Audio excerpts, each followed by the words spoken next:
Hello everyone, welcome to Exampur. I hope you are doing well. तो morning के 6 बज चुके हैं और जैसे कि आपको मालूम है कि डेली मॉर्निंग्स आपसे मिलते हैं जहां हम पीआईबी की हम बात करते हैं, पीआईबी के आर्टिकल्स की बात करते हैं और जो भी इंपॉर्टेंट डिबेट्स होते हैं, डिस्कशन होते हैं और जो भी प्रोग्राम होते हैं खासकर सांसद टीवी के, तो डिबेट्स हम यहाँ हम आर्टिकल्स के फॉर्म में लेके आते हैं। और जो भी आर्टिकल्स यहाँ बात करते हैं वो आपके प्री और मेंस ओरिएंटेड होते हैं। क्वेश्चंस भी लेके आते हैं कि किसी आर्टिकल्स के रिगार्डिंग सपोज कीजिए कुछ क्वेश्चन पूछे गए पहले, तो वो क्वेश्चंस भी लेके आते हैं ताकि आपको एक प्रूफ मिल सके यस कि वही आर्टिकल, वही रेलिवेंट आर्टिकल हम लोग यहाँ पर डील करते हैं और वही रेलिवेंट आर्टिकल आपके एग्जाम्स में पढ़ने भी होते हैं। क्या आपका अप्रोच होना चाहिए प्रीलिम्स के लिए, मेंस के लिए, वो सब भी हम बात करते हैं आर्टिकल्स के डिस्कस के इन बिटवीन। ठीक है, तो चलिए, आई होप कि आप सभी लोग अच्छे होंगे। Good morning to all of you. और थोड़ा सेशन को शेयर करेंगे अपने फ्रेंड सर्कल में ताकि और भी लोग जुड़ सके। तो आज 4 से 5 आर्टिकल है, वैसे 6 आर्टिकल है लेकिन कोशिश करेंगे 6 आर्टिकल करने का। नहीं होता है कोई दिक्कत नहीं, लेकिन 4 से 5 आर्टिकल कर लेंगे, है ना। क्योंकि बड़े बड़े आर्टिकल्स भी है, कुछ कॉन्सेप्ट भी होते हैं समझने के लिए, तो वहाँ टाइम लगता है ना। वनडे एग्जाम तो वो है नहीं है कि आप मतलब तुरंत फैक्ट दे के निकाल दें। समझना पड़ता है कॉन्सेप्ट को और जो एनालिसिस है। ठीक है, तो आज का सबसे पहला आर्टिकल्स ये आपका आईईए को लेकर है। ये क्या होता है? ये आपका वो अंतर्राष्ट्रीय ऊर्जा जो एजेंसी है, यानी कि इंटरनेशनल एनर्जी एजेंसी, इन्होंने अपनी एक रिपोर्ट रिलीज की है। और क्योंकि एक अंतर्राष्ट्रीय है तो इंडिया के रिगार्डिंग रिपोर्ट्स रिलीज की है, तो कुछ बात इन्होंने कहा है। कौन सी बात है? इन्होंने बात कहा कि भारत अगले 5 वर्षों में अपनी अक्षय ऊर्जा यानी कि रीन्यूएबल एनर्जी रीन्यूएबल एनर्जी क्षमता को लगभग दोगुना कर देगा। पहले ये तो मालूम चले कि अभी कितना है ना, अभी कितना है इंडिया का टारगेट, क्या कुछ है, तो ये भी बात करेंगे ताकि आपके लिए मेंस में जब आप कुछ लिखते हैं ना आंसर, तो उस टाइम में आप कुछ फैक्ट रख सकें, है ना। ताकि यहाँ से आपको मेंस के रिगार्डिंग कुछ फोल्डर पॉइंट्स होते हैं वो आपको मिल जाएंगे। प्लस प्रीलिम्स के लिए भी ये जो आर्टिकल्स इंपॉर्टेंट है कि अभी रिसेंटली क्या हुआ है कि भारत के अक्षय ऊर्जा की क्षमता के रिगार्डिंग आईईए ने अपनी रिपोर्ट रिलीज की है। पेपर कौन सा आएगा इसमें? पेपर 3। किस में ये कवर होगा? तो ये आपका इकोनॉमिक्स में कवर हो जाएगा। और कहीं कर सकते हैं? यस, कर सकते हैं।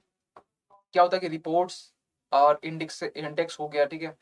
ये सब जो चीज़ है ना, आपका पेपर 2 में भी कवर हो जाता है, क्योंकि उसमें आईआर वाला जो पार्ट होता है ना, अंतर्राष्ट्रीय रिलेशन, तो उसमें प्रीलिम्स की बात कर रहे हो उसमें, ठीक है। तो उसके रिगार्डिंग चीज़ें कवर हो जाती है, ठीक है। तो क्या है पूरी कहानी, इसको समझते हैं। देखिए, सबसे पहली बात यह कि अभी करंट की हम बात कर रहे हैं, दिसंबर 2022 की हम बात कर रहे हैं। अभी टोटल रीन्यूएबल एनर्जी में इंडिया के जो कंट्रीब्यूशन है, कितना एनर्जी वो क्रिएट कर रहा है, इसको हम मैप से समझते हैं। फिर हम चलेंगे, हम लोग कुछ हम डेटा के रिगार्डिंग हम बात करेंगे। देखिए, सबसे पहली बात यहाँ पर यह है कि अगर आप थोड़ा सा इमेज देख पा रहे होंगे, आई होप कि इमेज क्लियर होगा। अगर लिखा हुआ क्लियर नहीं है कोई बात नहीं, लेकिन अगर कलर जो है ना वो अगर क्लियर है तो मेरे लिए इतना काफी है आपको बताने के लिए। तो सबसे पहली बात ये बताना चाहते हैं कि यहाँ पर जो ब्लू कलर का जो आपको दिख रहा है, जिसको आप आसमानी बोल सकते हैं ना, ये वाला जो पोर्शन है, ये यहाँ से लेकर यहाँ तक, ठीक है। ये आपके फॉसिल फ्यूल, जीवाश्म ईंधन से क्रिएट की हुई एनर्जी एनर्जी को लेकर है।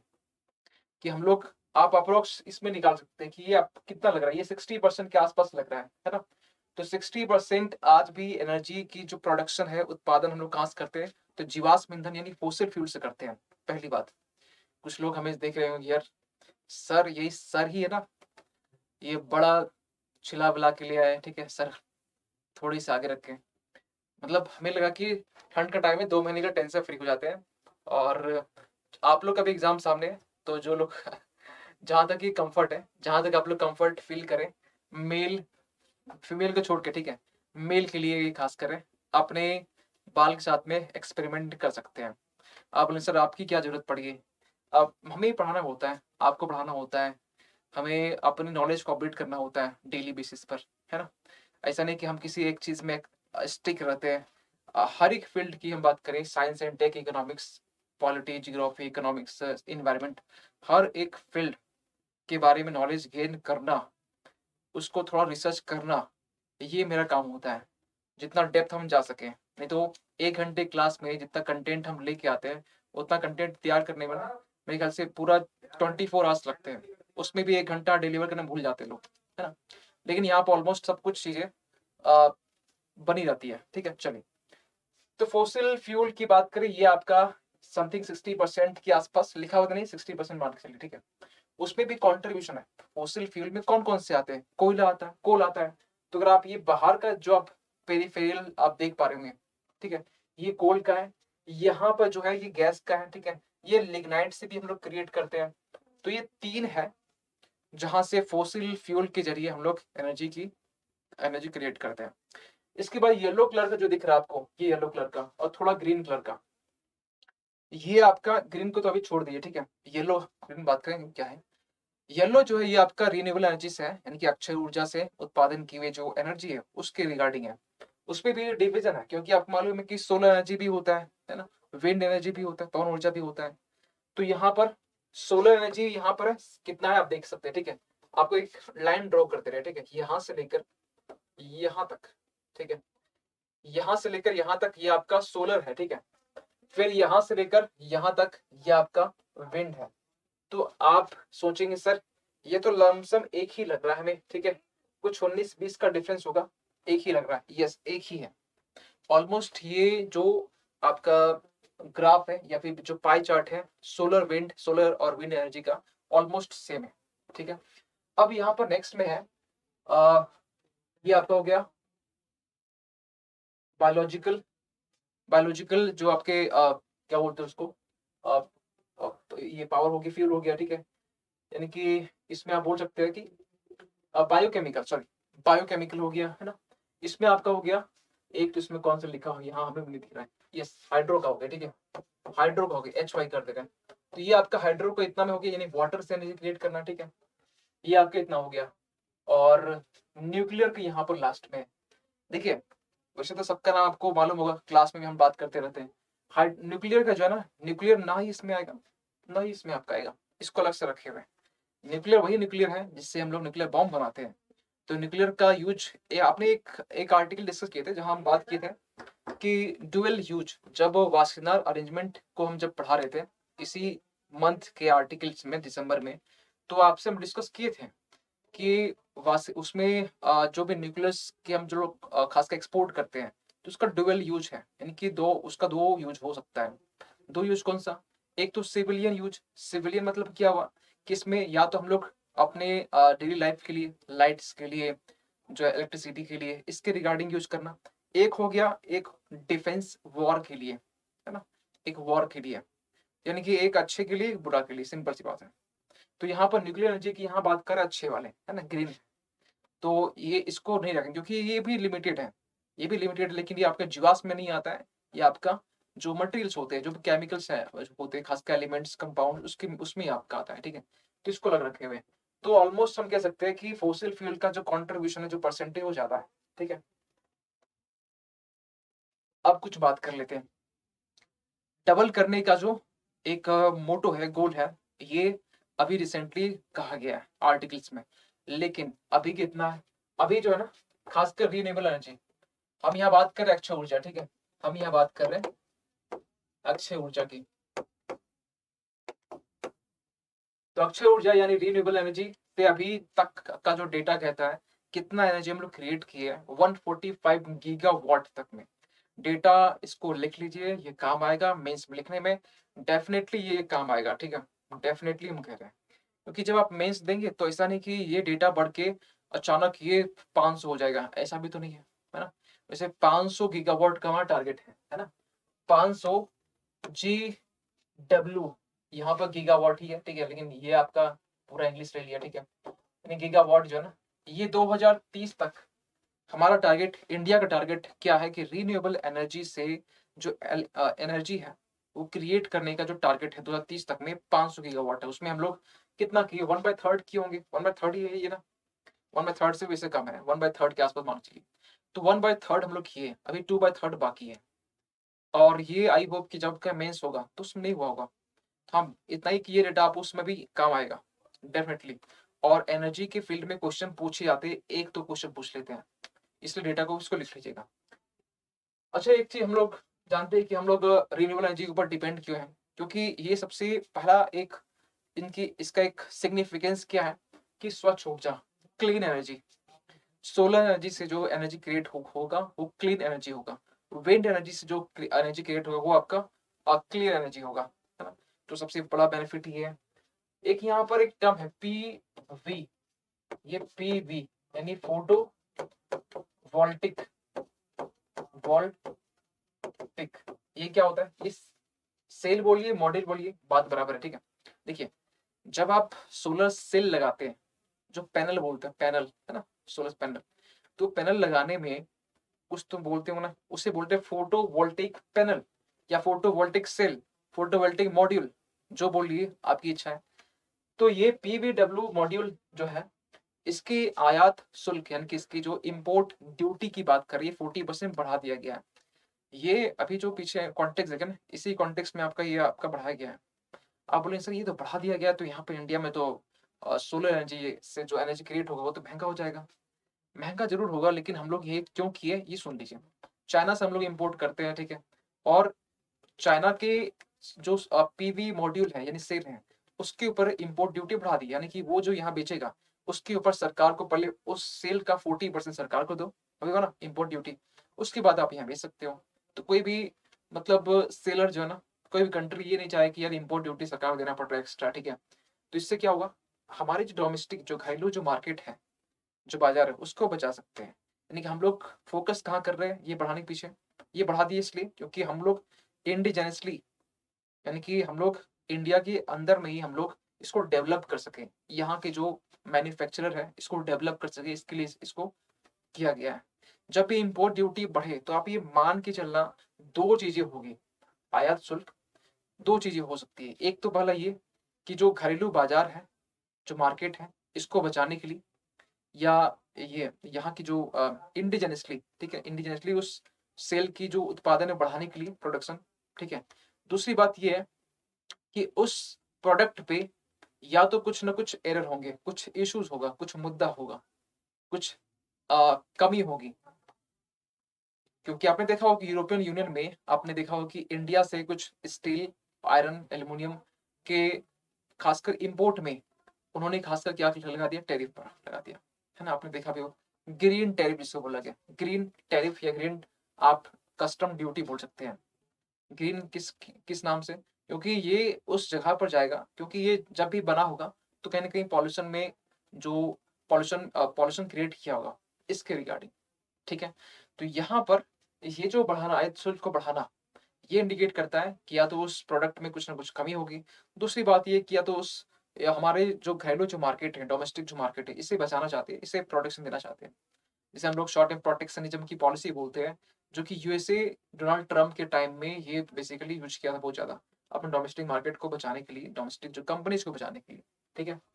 एक यहाँ और एक चीज है, प्रोडक्शन लिंक्ड इंसेंटिव, ये क्या होता है? पीएलआई शॉर्ट में बोलते हैं इसको। इसको शॉर्ट में भी एग्जाम में अगर आप भूल जाते हैं कोई दिक्कत नहीं, शॉर्ट में लिख देंगे चलेगा, हिंदी मीडियम वाले स्टूडेंट को भी हम ये कह रहे हैं, ये पीएलआई योजना इतना लिख देंगे तो चलेगा। अब ये है कि उसको सुन लीजिए। सरकार क्या करती है? Production linked initiative. सरकार उस चीजें फोकस कर रही है जहां पर प्रोडक्शन करने से इसकी एक्सपोर्ट यानी कि इंटरनेशनल मार्केट में भी डिमांड है, घरेलू मार्केट में डिमांड है।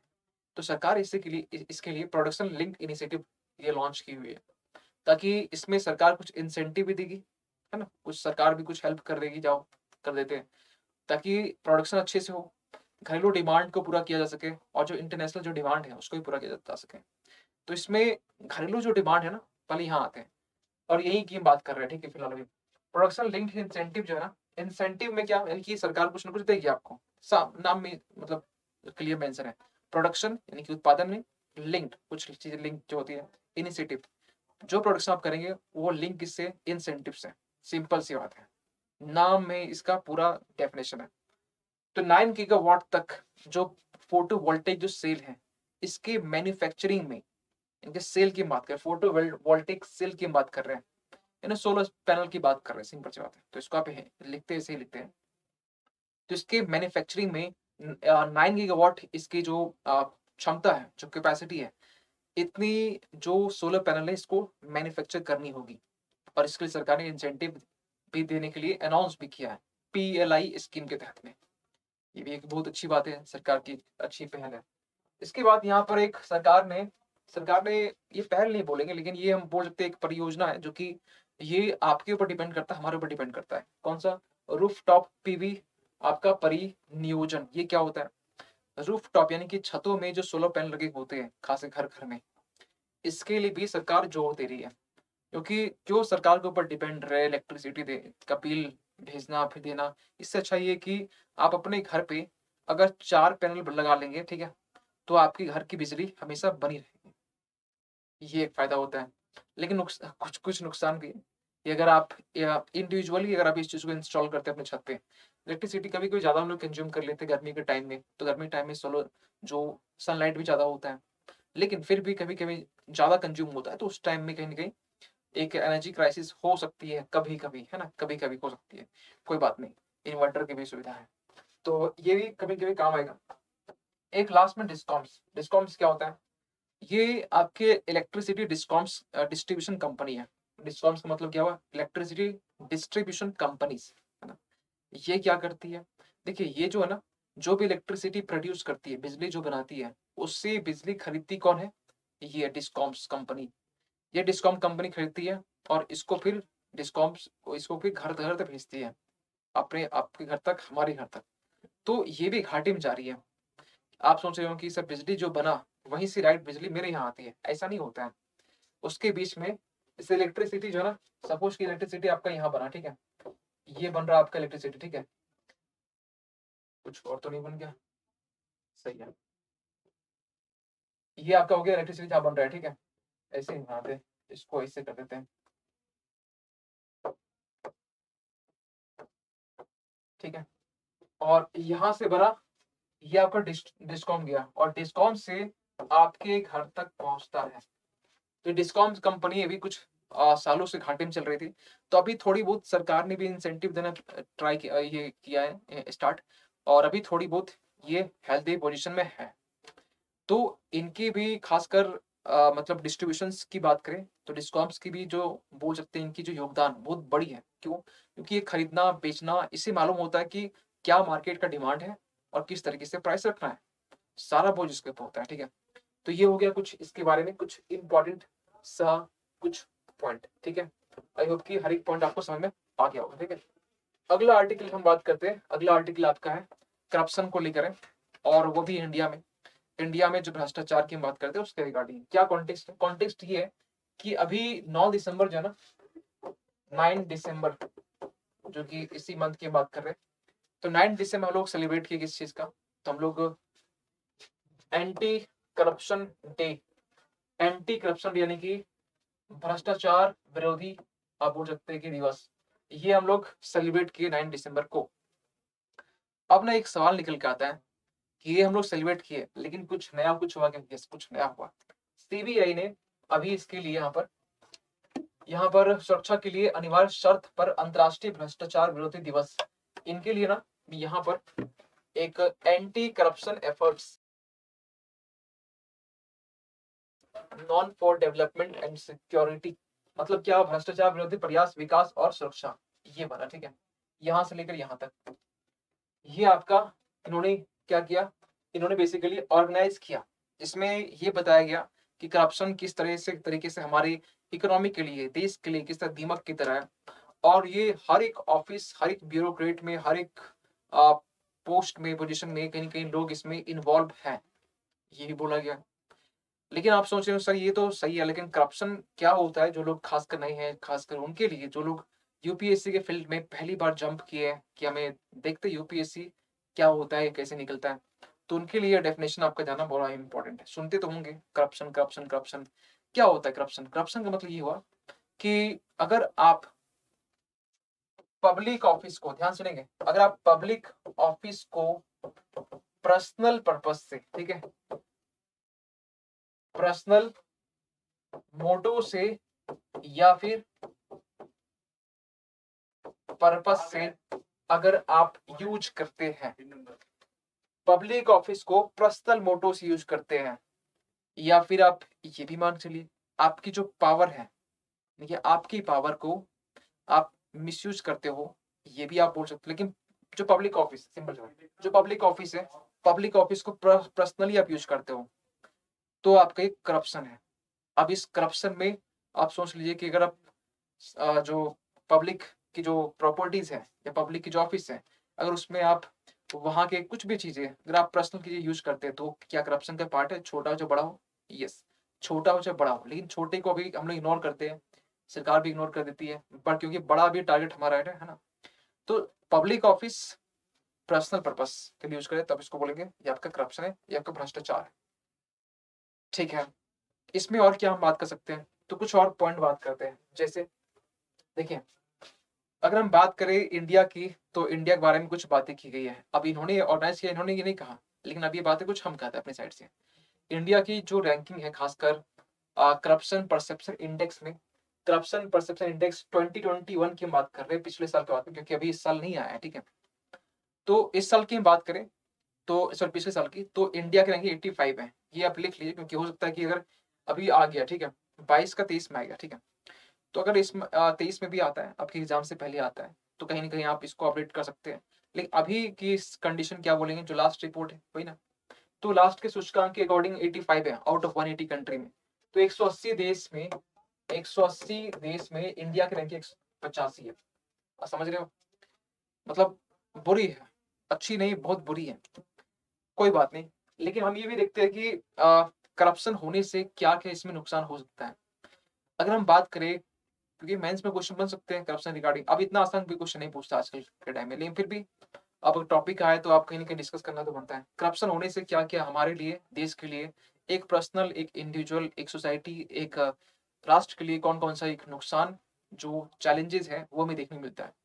तो एक कंट्री के लिए हम बात करें, तो करप्शन के लिए सबसे पहली बात ये है कि जो फंक्शन है, जो फंक्शन है वो अच्छे से काम नहीं करता, वो डिस्करेज करता है, या फिर इसको इस तरह बोलिए, इनकरेज डिसफंक्शनलिटी, है ना, ऐसे बोल सकते हैं। इनकी जो फंक्शन है वो फंक्शन प्रॉपर तरीके से हो नहीं पाता है, पहली बात। दूसरी बात ये है, फंक्शन प्रॉपर तरीके से होगा नहीं, लोग करप्शन करेंगे, तो हमारा जो ब्यूरोक्रेट है, हमारा जो एडमिनिस्ट्रेशन है, जो हमारा जो प्रशासन है, ये अच्छे से काम नहीं करेगा। जब ये अच्छे से काम नहीं करेगा, तो जो एक टर्म यूज करते हैं पारदर्शिता, ट्रांसपेरेंसी, ये भी अच्छे से नहीं सुनिश्चित होगी। अकाउंटेबिलिटी, यानी कि जो भागीदारी बोलते हैं जो है ना, अकाउंटेबिलिटी भी फिक्स नहीं होगी। इसके बाद और क्या नुकसान होगा? अगर करप्शन होगा, तो पॉलिटिकल जो पार्टीज है या फिर जो भी जो मिनिस्टर्स हैं, इनका फोकस कहाँ होगा? इनका फोकस पर्सनल इंटरेस्ट के लिए होगा, इनका फोकस पर्सनली होगा, पर्सनल बेनिफिट्स के लिए होगा। इनका फोकस पब्लिक इंटरेस्ट के लिए नहीं होगा, पर्सनल इंटरेस्ट के लिए होगा, जन कल्याण के लिए नहीं होगा। ये एक नुकसान है। अगर ये जो पॉलिटिशियंस है करप्शन करते हैं, या ब्यूरोक्रेट की बात का, आईएएस ऑफिसर भी करप्शन करते हैं, आपने देखा होगा बहुत सारे स्टेट में, इवन की झारखंड स्टेट में, कि 15 करोड़ रुपया एक आईएएस ऑफिसर के घर से पाया गया। वैसे सैलरी बहुत कम होती है। जो लोग खासकर पैसे के लिए आना चाहते हैं, आईएएस ऑफिसर बनना चाहते हैं, तो पहले ही बताना चाहते हैं कि सैलरी आपकी बहुत अच्छी नहीं होती है। जैसे कि जो एक बैंक पीओ होता है ना, बैंक पीओ, उसी के आसपास में आपकी सैलरी होगी, उसी के आगे पीछे थोड़ी बहुत मान चलिए, उसी और ये इस तरह का मतलब सैलरी बहुत अच्छा नहीं होता है, लेकिन हाँ फैसिलिटी आपको मिलती है अच्छी खासी। और बात करें पावर की, तो पावर तो मिलती है आपको, और आपको पब्लिक से कनेक्टेड रहना पड़ता है। तो और जो लोग खासकर जिनके अंदर में थोड़ी सी फीलिंग नहीं है कि पब्लिक को उसकी सर्विस के लिए, तो ये निकालने के बाद ये डिमोटिवेट हो जाएंगे और वो छोड़ देंगे। तो अगर आपके अंदर में एक चीजें कह सकते हैं कि अगर एक मोटिवेशन है कि पब्लिक की सर्विस करना, डेफिनेटली आप इस चीज में फिर आगे अच्छा जा सकते हैं। आप बोर नहीं होंगे, क्योंकि कुछ तो ऐसा काम करना होगा आपको लाइफ में, है ना, एक आने वाले टाइम में, जॉब या कुछ सर्विस, जहां आपको एक मोटिवेशन मिलता रहे। तो ये मोटिवेशनल चीज फील्ड यही है आईएएस से, अगर जो लोग सेवा करने के उद्देश्य से आना चाहते हैं उनके लिए। चलिए कोई नहीं, देखिए, यहाँ से लेकर यहाँ तक हम बात करेंगे अभी गवर्नमेंट ने कौन कौन से स्टेप्स उठाए हैं। लेकिन पहले हम ये चाहते हैं कि अभी जो हम अभी आपसे बात की है कि क्या इम्पैक्ट हो सकता है, क्या प्रभाव हो सकते हैं, ये तो हम बात कर लिए करप्शन के। करप्शन होते क्यों है, ये अगर हम बात करें, तो करप्शन इसलिए भी होते हैं, बहुत सारे रीजन है। अगर हम बोले प्रशासनिक रीजन या एडमिनिस्ट्रेटिव रीजन, तो कभी कभी फाइल पेंडिंग होती है, कभी कभी फाइल पेंडिंग, कभी कभी फाइल आगे फॉरवर्ड भी करनी होती है। किसी को जल्दी होती है, किसी को खुद का जेब भरना होता है, पर्सनल बेनिफिट्स, किसी के फाइल पेंडिंग ना हो जाए, जल्दबाजी, ठीक है, ये सबसे बड़ा एक रीजन है। और एक होता है नेपोटिज्म का। नेपोटिज्म भी करप्शन को बढ़ावा देता है।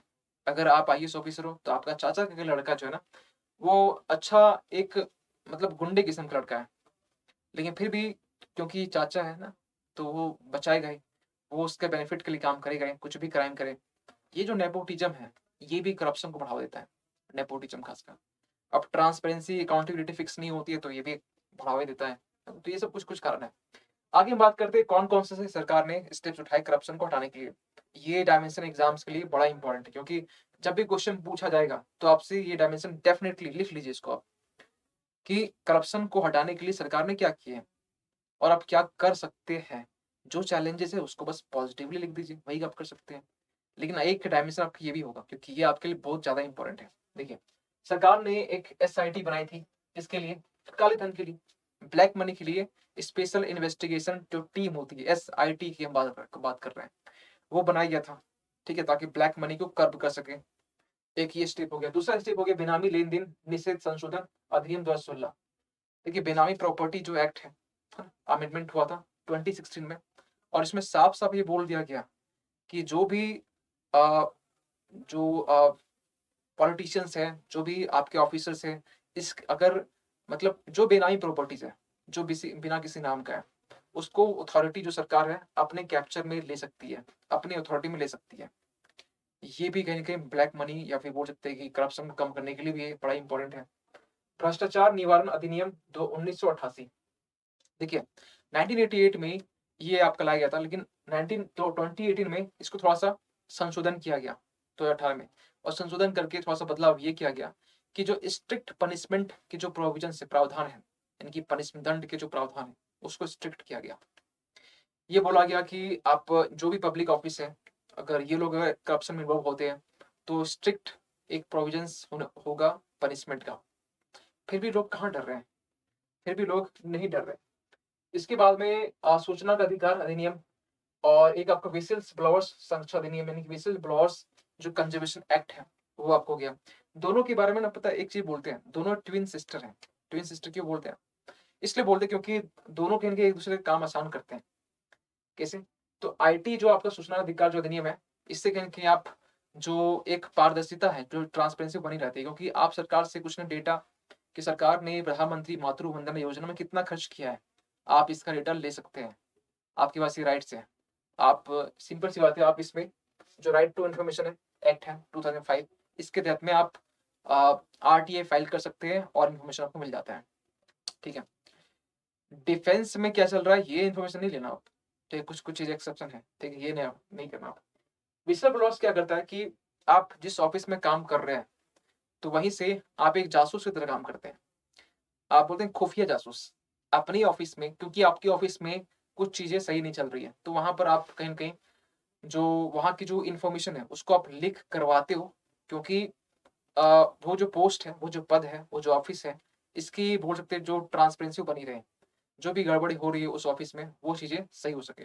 तो व्हिसल ब्लोअर्स ये सही है। मतलब वो एक होता है ना कि जो गवाह होता है, जो खासकर अंदर की बात को बाहर करता है, उसे बोलते हैं व्हिसल्स ब्लोअर, ठीक है? यानी कि जो अंदर की बात बाहर करता है। एक होता है ना कि शकुनी, है ना? तो कुछ इस तरीके, लेकिन ये पॉज़िटिव वाला है, ये पॉज़िटिव है। जैसे एक खुफिया जैसे नहीं होता है कि कोई दुश्मन के देश में चला गया और इंडियन रॉ हो गया, ठीक है? तब वो रॉ है, जासूसी कर रहा है, किसके लिए? इंडिया के लिए कर रहा है ना? तो पॉज़िटिव है। इसी तरीके से एक ऐसा पब्लिक ऑफ़िस में ही खासकर ऐसे इंसान, ऐसे एक जो इंडिविजुअल होता है, जो कि कहीं न कहीं अंदर की जो ऐसी मतलब एक्टिविटी जो कि कहीं न कहीं अच्छी नहीं है, बैड हो, करप्ट हो, उसको वो बाहर लाता है। उसे बोलते हैं व्हिसल ब्लोअर्स। उसके लिए एक्ट भी लाया गया था, ताकि उसके संरक्षण के लिए, प्रोटेक्शन के लिए सरकार कुछ स्टेप उठाती है, 2014 में, ठीक है? इसके बाद लोकपाल और लोकायुक्त अधिनियम 2013 में आपका आता है। अब मालूम होना चाहिए कि अन्ना हजारे का अनशन, केजरीवाल के साथ में भी अनशन, ठीक है? तो ये सारे अनशन के बाद में फाइनली आपका लोकपाल लोकायुक्त जो अधिनियम ये आता है, और ये ऐसा स्ट्रॉन्ग ये चीज़ है कि जो सीएम के ऊपर भी, पीएम के ऊपर भी कहीं न कहीं जो करप्शन के चार्जेस लगते हैं, तो इन्वेस्टिगेट कर सकते हैं। इतनी पावर इनके पास में है। और एक चीज़ और कि इनके साइड से एक पॉइंट ये भी है कि लोकपाल और लोकायुक्त की तरफ से ये भी बोला गया, अभी रिसेंट भी कुछ चीज़ें भी अपडेट हुई, तो ये बोला गया कि आप इसमें ये करो कि जो भी पब्लिक ऑफिशियल्स हैं, जो भी ब्यूरोक्रेट हैं, जो भी आईएएस ऑफिसर हैं, वो भी अपनी पब्लिक एसेट्स को डिस्क्लोज करें, अपनी जो प्रॉपर्टी उसको डिस्क्लोज करें, सबको बताएं, सबको नहीं, गवर्नमेंट को बताएं। ये चीज भी बोला गया, लेकिन ये चीज भी सब लोग फॉलो नहीं कर रहे आजकल टाइम, ठीक है। तो इन्होंने इसलिए भी उठाया, जितना कुछ है बोले ना, आप इसका 50% भी वहां लिख देंगे ना, इतना काफी है। जितना आप बोलने से 50%, इतना काफी है। और 50% ही आप लिखेंगे, उतना ही याद आता है एग्जाम के टाइम में। सब कुछ याद नहीं आता है। पूरा अगर आप डेली बेसिस पर रिवाइज कर रहे हैं, लिख रहे, नोट्स बना रहे हैं, तब तो सही याद आ जाता है, ठीक है, ऑलमोस्ट 80-90%। तो इतना भी काफी है, ठीक है। चलिए थोड़ा हम जानते हैं रीजंस क्या होते हैं। ये तो बात कर चुके हैं, आई होप कि दिख रहा है। अगर नहीं दिख रहा कोई बात नहीं, इसके रीजन तो हम बोल दिए, ठीक है। इसके सोशल एंड एथिकल रीजंस होते हैं, ठीक है। इसके बाद एडमिनिस्ट्रेटिव रीजंस होते हैं कि पॉलिटिक्स का क्रिमिनलाइजेशन हो गया, या ब्यूरोक्रेसी का आप बोल सकते हैं कि पॉलिटिसाइजेशन हो गया। ये सब कुछ कुछ रीजन होते हैं जो कि हम भाई बोल चुके हैं, ठीक है। इनइक्वालिटीज है तो ये भी हो सकता है, करप्शन, ठीक है। ईज ऑफ डूइंग बिजनेस सही नहीं तो ये भी हो जाएगा, ठीक है। इनफॉर्मल सेक्टर में अगर हाई शेयरिंग है तो ये भी हो जाएगा। इससे फिर ब्लैक मनी है, objections, criminalisation of politics, chronic capitalism. यानी क्या होता है क्रॉनिक कैपिटलिज्म? मतलब ये हुआ कि क्रॉनिक कैपिटलिज्म में जो भी पॉलिटिशियंस हैं और जो भी बिजनेसमैन, इसके बीच में साठ गांठ होती है कि ये आपको तभी हम चंदा देंगे जब आप मेरे लिए काम करेंगे। ये तो क्रॉनिक कैपिटलिज्म का कॉन्सेप्ट है, पॉलिटिशियन और बिजनेसमैन के बीच में होता है। हर एक ब्यूरो जो भी सेंट्रल गवर्नमेंट में जो भी गवर्नमेंट होती है, सबका अपना अपना एक बिजनेस, एक पार्टनर होता है जो उसको फंडिंग देता है। जो बड़े बड़े हेलीकॉप्टर में जो इलेक्शन के प्रचार के टाइम में घूमते हैं, कहाँ से आता है ये? सरकारी पैसे से आता है क्या? नहीं नहीं, वो जो बेसिकली जो कम बड़े बड़े कंपनीज होते हैं, वो इनको प्रोवाइड करते हैं, ले लो, लेकिन जब सरकार बने तो हमें प्रॉफिट जरूर करवाना, ठीक है। किसी का नाम नहीं लिए यहाँ पर, ठीक है। चलिए आगे बात करते हैं, और आगे अगला अगला जो टॉपिक है, दो टॉपिक आई होप की कर ली, दो तीन टॉपिक कर लिए, हाँ यस। तो ये आपका नेक्स्ट टॉपिक है। क्या कॉन्टेक्स्ट है, इसको समझते हैं। कॉन्टेक्स्ट ये कहता है कि बीटी बैंगन यानी कि बीटी ब्रिंजल के बायो पायरेसी को लेकर ये आपका आर्टिकल है, ये केस है।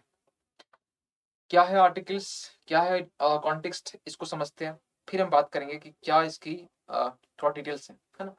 तो पहले पेपर 3 में आएगा, कहाँ पर? इन्वायरमेंट का पार्ट है ये। बीटी ब्रिंजल ये आपका इन्वायरमेंट का पार्ट है। ये क्या है बीटी ब्रिंजल, ये हम बात करेंगे, ठीक है। सुन लीजिए पहले, यहाँ पर कॉन्टेक्स्ट ये है कि हाल ही में सुप्रीम कोर्ट ने, इसको हम बोल दे रहे हैं, ठीक है, यहाँ से नहीं, इसको हम बोल दे रहे हैं। सुप्रीम कोर्ट ने हाल ही में ये कहा कि एनजीटी को और ये कर्नाटक हाई कोर्ट को कि एनजीटी के पास में बीटी ब्रिंजल को लेकर, बायो पायरेसी को लेकर जो केस था, और ये केस कब का है? 2013 का ये केस है। 2013 में क्या हुआ, सुन लीजिए पहले। 2013 में बीटी ब्रिंजल को लेकर एक केस फाइल किया गया कर्नाटक हाई कोर्ट में। वो केस सुन लीजिए, वो केस आपके लिए समझने के लिए इंपॉर्टेंट है। केस में ये था कि बेटी ब्रिंजल जो है ना, ये नाम, ये आपका बेसिकली जो है ना, एक जेनेटिकली मॉडिफाइड एक आपका वेजिटेबल्स एक ब्रिंजल है। अब ये क्या होता है जेनेटिकली मॉडिफाइड ब्रिंजल्स? मतलब ये हुआ जीएम क्रॉप्स, जो बोलते हैं जीएम क्रॉप्स। इसमें जो भी वेजिटेबल्स होते हैं, उसका सीड, जो बीज होते हैं, बीज के साथ हम लोग छेड़खानी करते हैं। उस बीज का जो जीन होता है, जीन से इंसान के अंदर भी जीन होता है, उससे मालूम चलता है कि उसका जो आगे फ्यूचर क्या होने वाला है, क्या उसकी एक्टिविटी होने वाली है, किस तरीके से आगे चीजें चलने वाली है। उस तरीके से हर एक सीड यानी बीज में अपनी एक जीन होती है। जीन को हम लोग क्या करते हैं ना, अभी साइंस इतना डेवलप हो चुका है कि जीन को हम लोग बहुत सारे जो बीज होते हैं, डिफरेंट बीज, उसके साथ हम लोग मिक्स करते हैं साइंटिफिक तरीके से, और मिक्स करने के बाद में एक ऐसा कॉमन बीज हम लोग क्रिएट करते हैं। और उस बीज से बेसिकली उसका जो फसल होता है, जो भी फल सब्जी होता है, उसका साइज शेप अलग होता है। आपने देखा होगा एक, हमने तो देखा बेसिकली, ठीक है, बेटी ब्रिंजल में हमने देखा है। बेटी ब्रिंजल का इमेज आई होप कि यहाँ पर देखे होंगे, देख लेते हैं। ये वाला जो आप देख रहे हो बैंगन ब्रिंजल, ठीक है, जो थोड़ा सा बोल सकते हैं कि ज्यादा डार्क कलर का होता है, ये बेटी ब्रिंजल ही है। इसके जो सीड होते हैं ना, आप बोलेंगे सर वो देसी वाला कौन सा होता है? आपने देखा हो कि ग्रीन कलर का होता है, हल्का फुल्का, ये इस कलर होता है हल्का फुल्का, और उसमें कांटे लगे होते हैं। आज के टाइम में और दिल्ली से जगह में ना, यहाँ पर जो बैंगन होते हैं, ब्रिंजल होते हैं, कांटे होते ही नहीं है। होते हैं कहीं कहीं देसी वाले होते हैं, लेकिन ऑलमोस्ट 90% आपके ये होते हैं। तो ये बीटी ब्रिंजल मतलब क्या हुआ? और इसमें ये बोला गया कि 6 सीड को 6 डिफरेंट बीज को यहाँ पर मिक्स करके उसके जीन को निकाल के मिक्स करके साइंटिफिक तरीके से इसको एक सीड बनाया गया। और कभी-कभी आपने ये भी देखा होगा कि कुछ फल ऐसे होते हैं कि जिसका साइज़ बहुत बड़ा होता है। आपने देखा होगा कि अमरूद, आज के टाइम में जो अमरूद आते हैं, इसके साइज़ बहुत बड़े होते हैं। जैसे नॉर्मल साइज़ आपको मालूम है क्या होता है, लेकिन साइज़ बड़े होते हैं। अनार के साइज़ बहुत बड़े होते हैं। ये क्या है? ये आपके मिक्सिंग या जीन इसमें एडिटिंग की जाती है, बीज के साथ में, ठीक है? आप पूछेंगे सर ये नुकसान तो नहीं है? नुकसान है, तभी ये आपका कॉन्टेक्स्ट आया। ये जीएम क्रॉप्स क्या होता है? यानी कि जेनेटिकली मॉडिफाइड क्रॉप्स क्या होता है? फसल क्या होती है? यानी कि वो बीज जिसके जीन के साथ में थोड़ी-सी छेड़खानी की गई हो और छेड़खानी करने के बाद में उसे एक अलग रूप दिया गया हो। और ये हमारे एनवायरनमेंट के लिए, पर्यावरण के लिए कहीं न कहीं अच्छा नहीं माना जाता है, ठीक है? अब दूसरी बात यहाँ पर ये है कि क्या ये पहला प्रयास है कि बेटी ब्रिंजल को लेकर? क्योंकि अभी हाल ही फिलहाल में हुआ ये है कि सुप्रीम कोर्ट ने कर्नाटक हाई कोर्ट को ये बोला है कि आपने जो केस ट्रांसफर किया था, यहाँ से कॉन्टेक्स्ट में, आपने जो केस ट्रांसफर किया था 2013 में किनको, एनजीटी के पास में। एनजीटी कौन है? तो नेशनल ग्रीन ट्रिब्यूनल, ठीक है? तो एनजीटी के पास में जो केस आपने ट्रांसफर किया था, उस केस को आप वापस ले लीजिए। अभी कर्नाटक हाईकोर्ट क्यों ट्रांसफर किया? क्योंकि केस आपका कर्नाटक से ही था। तो उन्होंने ये सोचा कि ये जो पूरा जो बिल है ना, फाड़ देते हैं एनजीटी के ऊपर। एनजीटी अपना देख लीजिए। तो एनजीटी 2013 से लेकर अभी तक ये केस पेंडिंग है। तो जो याचिका करता है, उन्होंने ये बोला कि यार केस तो 9 साल से पेंडिंग है। तो सुप्रीम कोर्ट ने फिर यहाँ पे एक्शन लेते हुए ये कहा कि एनजीटी से केस आप वापस लीजिए और उसके बाद में आप इसके रिगार्डिंग जजमेंट जल्दी दीजिए। क्या करना चाहिए बेटी ब्रिंजल को लेकर? अब ये बेटी ब्रिंजल बार-बार आ रहा है ना? तो ये है होता क्या, इसको समझिए। इसको यहाँ से कुछ समझते हैं। देखिए बेटी ब्रिंजल को 2010 में जीईएसी, जेनेटिकली इंजीनियरिंग, जो आपके एडमिनिस्ट्रेटिव कंट्रोल जो है, इनकी साइड से परमिशन दी गई, यानी कि अलाउ किया गया, कंसेंट दे दिया गया कि यस, आप बेटी ब्रिंजल को अलाउ कर सकते हैं, बेटी ब्रिंजल बना सकते हैं। मतलब ये बनाने के लिए बोल दिया गया। किसको बोला गया? तो एक कंपनी है जो मुंबई बेस्ड है, इसका नाम है माहिको, ठीक है? माहिको नाम है, जो कि इसका फुल फॉर्म महाराष्ट्र हाइब्रिड बीज कंपनी। नाम में कैसा हाइब्रिड, हाइब्रिड मतलब क्या होता है? मिक्स होता है। तो ये इसको Maharashtra hybrid seeds company Mahyco ही हो गया, ठीक है? अब यहाँ सुनिए, जब 2010 में इसको दे दिया गया, तो यहाँ पर जो इन्वायरमेंट मिनिस्ट्री, आपको मालूम है इन्वायरमेंट मिनिस्ट्री भी है, इन्होंने परमिशन नहीं दिया। इन्होंने ये बोला कि इसका एक साइड इफेक्ट भी हो सकता है हमारे इन्वायरमेंट में। तो इन्होंने ये भी कहा कि इसके पहले तो दे चुके हैं हम लोग ना, इसमें देने की कौन सी बड़ी बात है? तो सरकार ने ये बोला कि इसको दे नहीं सकते हैं, इसलिए क्योंकि इसे हम लोग खाने में कंज्यूम करते हैं। और जो पहले दिया गया वो बीटी कॉटन है। कॉटन यानी कि ये वाला कॉटन, ठीक है? ये कॉटन खाने वाली चीज थोड़ी थोड़ी होती है। तो इसके लिए परमिशन दिया गया कि बीटी कॉटन, आज के टाइम में कॉटन का जो प्रोडक्शन है, उत्पादन, ठीक है, ज्यादा होता है। इंडिया अच्छा खासा प्रोडक्शन करता है। इसके पीछे रीजन क्या है कि बीटी कॉटन। और बीटी कॉटन में क्या हो रहा है कि इसमें हम लोग जो फोकस कहाँ होता है, यील्ड पे होता है। यील्ड क्या होता है? मतलब उपज में होता है, जितना ज्यादा इसमें उपज कर सकते हैं। तो बीटी कॉटन जो है पहले अलाउ कर दिया गया किस टाइम में? 2002 में। 2002 में एक आपके पास एक टीएसआर सुब्रमण्यम, ठीक है, ये सेक्रेटरी थे, ठीक है, फॉर्मर सेक्रेटरी। इनकी अध्यक्षता में जीईएसी ने इसको क्लियर किया कि यस, आप बीटी कॉटन कर सकते हैं, ठीक है? बीटी मस्टर्ड भी है, ठीक है? मस्टर्ड यानी कि जो सरसों होता है, सरसों को लेकर भी आया था पहले, लेकिन सरसों को अलाउ नहीं किया गया क्योंकि हम लोग उसको भी खाते हैं। देखिए प्रोडक्शन अगर हाई करना है तो उसको जितना हम लोग नेचुरल कर सके वो तरीका अच्छा होता है। हम लोग उसमें हाइब्रिड तरीके से मिक्स करके, जीन को चेंज करके, जीन को मिक्स करके और ये करते हैं, तो प्रोडक्शन तो बढ़ जाएगा, लेकिन हमारी बॉडी पे साइड इफेक्ट होगा। ये एक इसका साइड इफेक्ट है। तो बेटी ब्रिंजल को लेकर फिर भी गलत तरीके से, अब यहाँ एक वर्ड आपने देखा होगा, बायोपायरेसी। आपने एक वर्ड में पायरेसी सुना होगा, ठीक है? पायरेसी मतलब क्या होता है? कॉपी होता है, डुप्लीकेट, नकली चीजें, है ना? तो यहाँ पर जो बीटी कॉटन, बीटी ब्रिंजल की जो बात कर रहे हैं, अब इससे अलाउ तो किया नहीं गया, फिर भी ये बन रहा है। तो क्योंकि ये खाने पीने की चीजें है, क्योंकि ये बायो मतलब क्या हुआ? जैविक, है ना? क्योंकि ये खाने पीने की चीजें है, ये वेजिटेबल्स हैं, इसलिए इसके साथ जुड़ गया बायो। अब पायरेसी इसलिए क्योंकि डुप्लीकेट है। तो ये बायो पायरेसी जो है ना, एक बीटी ब्रिंजल के साथ में जुड़ा हुआ है। पायरेसी वाला नहीं है, यहाँ बायो भी है। तो इसका मतलब ये हुआ कि यहाँ बीटी ब्रिंजल को हम लोग एक डुप्लीकेट वर्जन तैयार कर रहे हैं, जो कि एक बीटी फॉर्म में है, यानी कि जीएम फॉर्म में है। जेनेटिकली मॉडिफाइड फॉर्म में है। इसको 6 सीड के साथ में 6 बीज को कंबाइन करके, अब सोचिए कि एक जो आज के टाइम में हम लोग बोलते हैं ना, कद्दू बोलते हैं ना, अब कद्दू को हम लोग 6 बीज के साथ में सपोज कुछ ले एग्जांपल कि कुछ अमरूद का ले लिए, कुछ और भी डिफरेंट से आम का ले लिए, ठीक है। तो जब इस तरीके से मिक्स करके एक कद्दू का बीज बनाएंगे और जब उसकी फसल होगी तो इसका जो आकार होगा, आप समझ सकते हैं किस तरीके से होगा, बीज कैसा होगा समझ सकते हैं। तो कुछ इस तरीके से तैयार करने की बात की जा रही है। आगे और भी सीक्वेंस में है, लेकिन अभी इसे परमिशन दिया नहीं गया है। लेकिन ये बायोडायवर्सिटी के केस जो है कि जो निकल के आया। कुछ पॉइंट और जानते हैं क्या कि इसमें इसमें और हो सकते हैं। देखिए, इसमें बोला गया कि जैव संसाधनों का उपयोग, यानी कि यूज ऑफ बायो रिसोर्स का यूज किया गया। अभी जो बीटी कॉटन के बारे में बोले वही सीड्स के बारे में, ठीक है। माइको हम बोल चुके हैं। इसके साइड इफेक्ट की हम बात करें तो पर्यावरण के लिए तो है ना, क्योंकि इसमें सॉइल की जो फर्टिलिटी होती है ना, मृदा की जो उपजाऊपन होता है ना, वो नीचे कम कर देती है। पहली बात, जैव सुरक्षा के लिए भी ये खतरनाक है, क्योंकि जो भी इंसान कंज्यूम करेगा, जो भी ह्यूमन बीइंग या एनिमल्स पे, उसके लिए साइड इफेक्ट है। पोषण संबंधी समझ, यानी कि देखिए ये फोकस कहाँ करता है, जितना उत्पादन हो सके, है ना। लेकिन ये फोकस वहां नहीं करता है कि इसमें इसका जो पोषक तत्व जो होता है, यानी कि जो न्यूट्रिएंट्स होते हैं, ये यहाँ फोकस नहीं करता है। उत्पादन ज्यादा हो ये फोकस करता है। अक्षम नियामक प्रणाली, ये क्या होता है, इनएफिशिएंट रेगुलेटरी सिस्टम। देखिए ऐसी चीज ना, ये मार्केट में या हमारे देश में इसलिए निकल के आते हैं क्योंकि इसके लिए कोई रेगुलेटरी सिस्टम्स नहीं है, इसके लिए कोई नियामक प्रणाली नहीं है। तभी ऐसे बीटी कॉटन, बीटी मस्टर्ड, अब बीटी अब ब्रिंजल हो गया, ऐसी चीज निकल के आते हैं। तो सरकार को इसके लिए एक रेगुलेटरी, एक नियामक प्रणाली लेके आनी पड़ेगी, ताकि इसके लिए एक एक्ट ही हो, ताकि इसके लिए एक प्रॉपर तरीके से रेगुलेशन हो सके। तो ये छोटा सा केस था, छोटा सा मुद्दा था।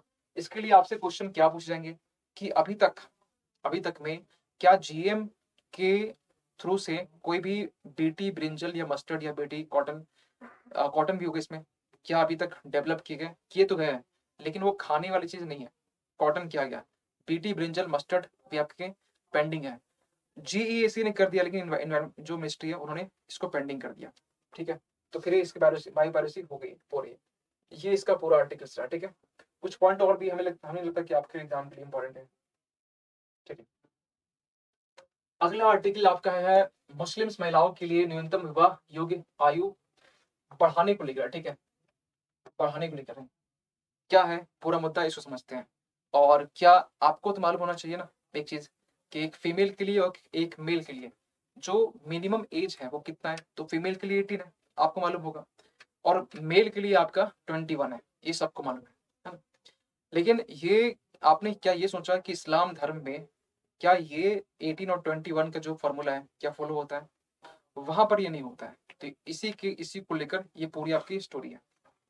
क्या आर्टिकल्स है, हाल ही में सुप्रीम कोर्ट ने सरकार से राष्ट्रीय महिला आयोग, एनसीडब्ल्यू बोल सकते हैं, द्वारा मुस्लिम महिलाओं के लिए विवाह की न्यूनतम आयु को अन्य धर्मों के व्यक्तियों को बराबर करने की दायर याचिका पर जवाब देने के लिए कहा है। एनसीडब्ल्यू ने एक याचिका दायर की, ठीक है, किसको लेकर? तो ये आपका जो मुस्लिम वुमेन है, इनकी जो शादी होती है, खासकर इनका एज कोई फिक्स नहीं है। तो बाकी जिस तरीके से जो धर्म में होता है, इनकी बाकी अन्य धर्म में जिस तरीके से होता है, उसी तरीके से इसमें भी हो। तो आप अभी सोच रहे हो कि सर क्या है इसमें, कितना एज है, बात करेंगे। तो उसको लेकर यहाँ पर एनसीडब्ल्यू ने याचिका दायर किया, और इसमें सुप्रीम कोर्ट ने सरकार को ये बोला है कि आप इसके बारे में कुछ यहाँ पर डिसाइड कीजिए जल्दी से। पेपर 2 में कवर होगा, पेपर 2 में भी होगा, क्योंकि ये आपका सोशल जस्टिस का ये पार्ट है, सोसाइटी का भी ये पार्ट है। तो पेपर 1 भी कर लेंगे, पेपर 3 नहीं करना, क्योंकि वहां पर जबरदस्ती नहीं आई है। देखिए थोड़ा हम बात करते हैं इसको लेकर। आपको अगर मालूम होना चाहिए कि थोड़ा हम चल जाते हैं पास्ट में, इनकी इंडिपेंडेंस से पहले 1929 पहुंच जाते हैं। तो सबसे पहली बार जो मेल फीमेल को लेकर जो एज डिसाइड किया गया, वो एक एक्ट था, एक अधिनियम था, जिसका नाम है बाल विवाह निरोधक अधिनियम, यानी कि चाइल्ड मैरिज आपका रिस्ट्रेंट एक्ट। 1929 में ब्रिटिश गवर्नमेंट ने लेके आया था। इसको शॉर्ट में आप जिसे आप लिखते होंगे सारदा एक्ट करके, सारदा एक्ट बोल सकते हैं। तो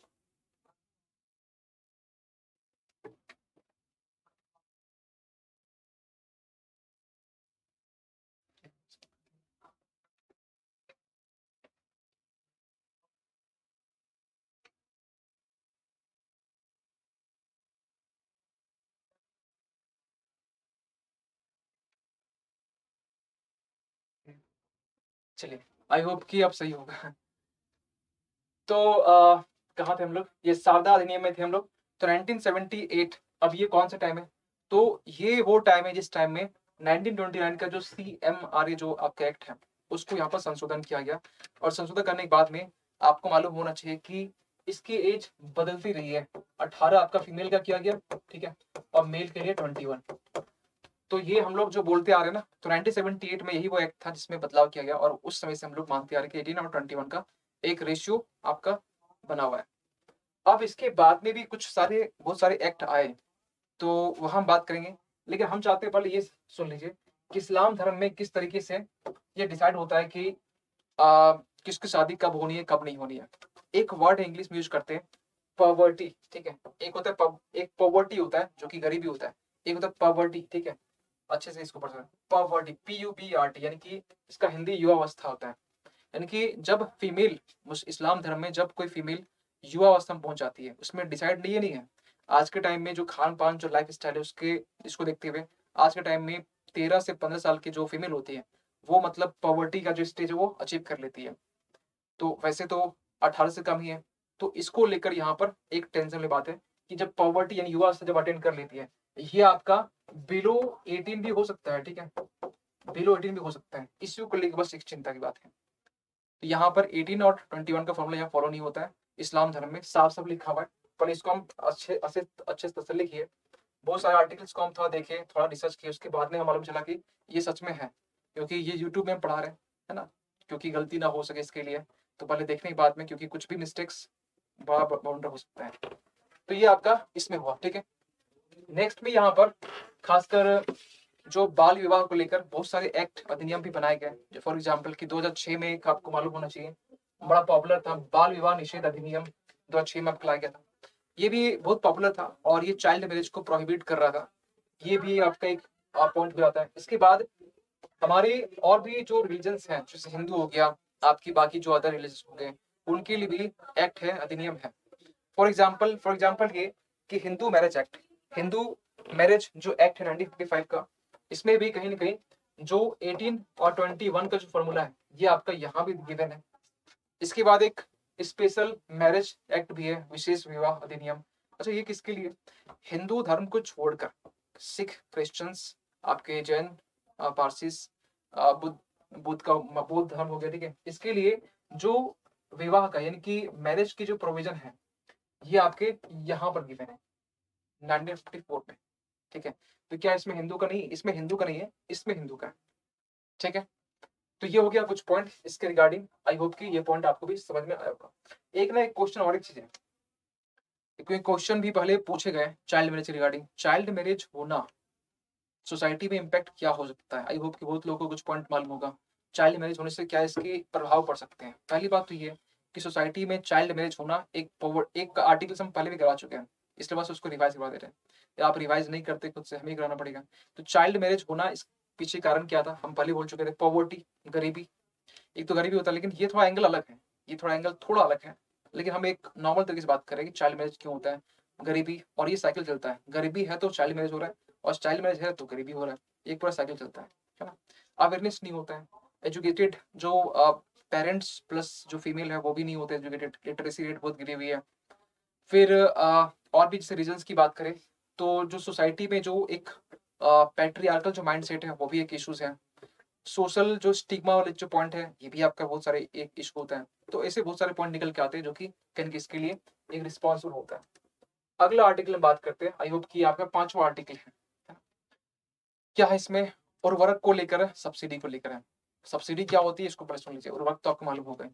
सब्सिडी का मतलब होता है कि जैसे सरकार क्या करती है ना, आपने सुना भी होगा, सरकार क्या करती है कि कोई भी प्रोडक्ट, कोई भी उत्पाद जो होती है वो लगता है कि ये बड़ा इसेंशियल है, बहुत ही जरूरी है कंज्यूम करना, खाने पीने की हम बात कर रहे हैं या फिर और भी चीजें की बात करें जो यूज है, एसेंशियल है। तो उसको लेकर लगता है कि सरकार को इसकी जो कीमत है मार्केट में बहुत ज्यादा है, तो सरकार क्या करती है उसमें थोड़ी सब्सिडी, उसमें थोड़ी सी अपने साइड से कुछ कंट्रीब्यूट कर देती है, इंसेंटिव बोल सकते हैं, ठीक है, पैसे के फॉर्म में। तो ये कंट्रीब्यूशन जो होता है ना ये सब्सिडी होता है, सरकार की मदद ये सब्सिडी होती है। एलपीजी में सब्सिडी आपने देखा देखा होगा। दिल्ली आएंगे तो जो दिल्ली में वो रहता है उसके लिए यहाँ की जो गवर्नमेंट है उन्होंने सब्सिडी, बिजली में सब्सिडी, पानी में सब्सिडी, है ना, इसमें दी हुई है। आप बस में ट्रेवल करते फीमेल है तो उसमें भी आपको छूट है, कोई सब्सिडी नहीं, वो पूरा 100% डिस्काउंट है, फ्री ट्रेवल कीजिए, है ना। ये सोशलिस्टिक एक सामाजिक, ये आपका जो बोल सकते हैं कि ये एक्टिविटी पहल है। और सोशलिस्टिक जो कंट्री होती है वहां पर ऐसे जो फॉर्मूले वो फॉलो की जाते हैं। यहाँ पर भी क्योंकि हर एक पॉलिटिकल पार्टीज का अपना अपना एजेंडा होता है। भी कल ही हमने बात की, खासकर अ, आम आदमी पार्टी जो 9th नेशनल पार्टी बन चुकी है, तो इन हर एक पॉलिटिकल पार्टी अपना मोटो होता है। और हर एक पॉलिटिकल पार्टीज, आप ये मत सोचिए कि ये लोग उसको टोन कस रहे हैं, इसको टोन कस रहे हैं, ये उनका काम है। इतना ही है कि बस कुछ लोग उसमें से, हो सकता है आप में से कुछ एक दो लोग होंगे, ठीक है, इस बीच में फंस जाते हैं। वो तो आपको मालूम होना चाहिए कि वो पॉलिटिकल पार्टीज है, उनका काम ही है। आप जैसे यूपीएससी तैयारी कर रहे हैं, तो आपका जो कॉम्पिटिटर है, तो आप चाहेंगे, आप भले ही कितनी भी एथिक्स और नैतिक वाली चीजें टॉपिक पढ़ ले, जीएस 4 पढ़ ले, 1 2 3 पढ़ ले, कुछ भी, ठीक है, अच्छे से आपने केस स्टडीज कर ली, फिर भी आप सोचेंगे कि अगर सीट यहाँ पर लिमिटेड है और यहाँ पर लाखों लाखों लिए अच्छे खासे लाख होंगे, ठीक है, फॉर्म भर रहे हैं, तो आप क्या दरिया दिली दिखाएंगे कि भाई तुम पहले आगे ले लो। तो पॉलिटिकल पार्टीज में ये जो रेबल्स है, जो लड़ाई विवाद ये होता रहता है, टोन कसना, इसको बोलना, इसको बोलना, इसको बोलना, ये ये आपकी और हमारी गलती होती है जो इसमें बीच में पढ़ते हैं, ठीक है। तो आपको पॉलिटी पढ़नी है, पॉलिटिक्स नहीं पढ़नी है, पॉलिटिक्स आपका एक डिफरेंट सब्जेक्ट हो गया, पॉलिटी आपको पढ़नी है, वो भी जो क्लास में पढ़ाई जाती है, ठीक है। चलिए, तो सब्सिडी हम ये बात कर लिए। उर्वरक आपको मालूम है, फर्टिलाइजर की बात करें, क्या कॉन्टेक्स्ट है इसको समझिए। उच्च सरकारी सब्सिडी के कारण दो दो उर्वरकों, यूरिया और डाई अमोनियम फॉस्फेट, ठीक है, का अत्यधिक उपयोग हो रहा है। इतना ही लिखा हुआ इधर, कुछ ये उपयोग हो रहा है, ठीक है, ये कॉन्टेक्स्ट है, इतना ही कॉन्टेक्स्ट है। अब सरकार इसके लिए क्या कर रही है, हम बात करें इसका, इसको आगे लेकर। तो यहाँ पर यूरिया एक है, ठीक है, और डीएपी जिसे शॉर्ट बोलते हैं, डीएपी, डाई अमोनियम फॉस्फेट, इसका जो यूज है ज्यादा हो रहा है। और थोड़ा जब ज्यादा होता है ना, मालूम नहीं चलता है, सरकार सब कुछ कंट्रोल करती है। आपको मालूम होना चाहिए कि एक कौन सा था, आगे लिखा हूँ शायद, yes, one nation, one nation, one fertiliser, one fertiliser, ये सरकार ने लाया था, ठीक है। भारत ब्रांड, आपको मालूम होना चाहिए कि हर एक फर्टिलाइजर्स का जो ब्रांड होगा वो एक ही होगा, भारत ब्रांड, ठीक है। तो ये भी लाया गया। इसके बावजूद भी इसका जो यूज है ज्यादा हो रहा है, तो ये हमारे सॉइल के लिए एक कंसर्न वाली बात है, सॉइल के लिए, हेल्थ के लिए, क्योंकि फर्टिलाइजर जितना यूज करेंगे उतना इन्वायरमेंट के लिए मतलब नुकसानदेही होगा, हमारे हेल्थ के लिए अच्छा नहीं होगा, प्लस किसानों के लिए भी अच्छा नहीं है क्योंकि इसके ऊपर वेस्ट कर रहे हैं। तो एक नेचुरल रास्ता आपको मालूम है कि ऑर्गेनिक फार्मिंग या जीरो बजट फार्मिंग, या फिर हम बोल सकते हैं कि जो फर्टिलाइजर आप यूज कर रहे हैं, उर्वरक, वो आपकी ऑर्गेनिक फॉर्म में होना चाहिए, जो बोलते हैं हम लोग क्या बोलते हैं, खाद बोलते हैं, देसी खाद। या फिर अभी तो एक लेटेस्ट वर्जन में ये भी आया कि नीम कोटेड यूरिया आता है, नीम कोटेड यूरिया, नीम से कोटेड होता है, तो वो भी यूज करते हैं। यहाँ पर कुछ पॉइंट हम बात कर लेते हैं, ठीक है। सबसे पहला पॉइंट ये है कि जो भी यूरिया होता है ना, यूरिया में 3 एलिमेंट होते हैं, और यहाँ से क्वेश्चन पूछे भी गए पहले भी, इसको तो रट लीजिए, जो हम बोलते हैं ना, इसको रट लें तो रट लीजिए इसको, नाइट्रोजन, फास्फोरस, पोटेशियम। ये क्यों यूज करते हैं, इसलिए यूज करते हैं क्योंकि मिट्टी में, सॉइल में, इसकी मिट्टी में 28 एलिमेंट्स होते हैं, 28 एलिमेंट, है ना। जैसे क्यों बोलते हैं मिट्टी के बर्तन में पानी पीना या मिट्टी के बर्तन में खाना, आजकल नहीं ये कर पाते, कोई नहीं कर पाता, सोचते जरूर है। इसलिए बोलते हैं क्योंकि मिट्टी में 28 एलिमेंट होते हैं, और आपके बॉडी के लिए भी, जब बॉडी आपका मतलब लास्ट में बॉडी होते हैं, खा के मिलता है, ठीक है, वो भी मिट्टी होता है, तो उसमें भी 28 एलिमेंट्स होते हैं। तो हमारे बॉडी के लिए 28 एलिमेंट्स चाहिए। 28 एलिमेंट्स में से ये 3 जो है ना सबसे प्रमुख है, नाइट्रोजन, फास्फोरस, पोटेशियम। ये कहाँ से मिलता है, मिट्टी से मिलता है। तो मिट्टी में आपको मालूम है, मिट्टी को हम लोग इतना बंजर कर दी है, इसकी जो फर्टिलिटी इतना कम कर दी है कि हम लोग बाहर से देना पड़ रहा है। तो हम लोग बाहर से इसको यूरिया के फॉर्म में, डीएपी के फॉर्म में इसको दे रहे हैं, तो वही आपके हैं। और इसमें नुकसान क्या होता है, लोग दे रहे तो अच्छी बात है ना, ये एक्सेस देते हैं, जितना मिट्टी में होना चाहिए उसके एक्सेस जब हम लोग देते हैं, तो ये नुकसान वाला बात है, ठीक है। तो इसका रेशियो कैसे होना चाहिए, 4:1, यानी कि आपका नाइट्रोजन 4, फॉस्फोरस 2 और ये 1, इस रेशियो में होना चाहिए आपका जो मिक्सिंग। ये नहीं है यानी कि सॉइल, फिर सॉइल में जो फर्टिलिटी है वो फिर भी बना नहीं रहेगा, सॉइल धीरे धीरे वो क्या, वो डिग्रेड होता चलेगा, ठीक है। ये पॉइंट। यूरिया की हम बात करें, अभी इस टाइम में जो प्राइस है वो 5628 रुपया प्रति टन है, ठीक है।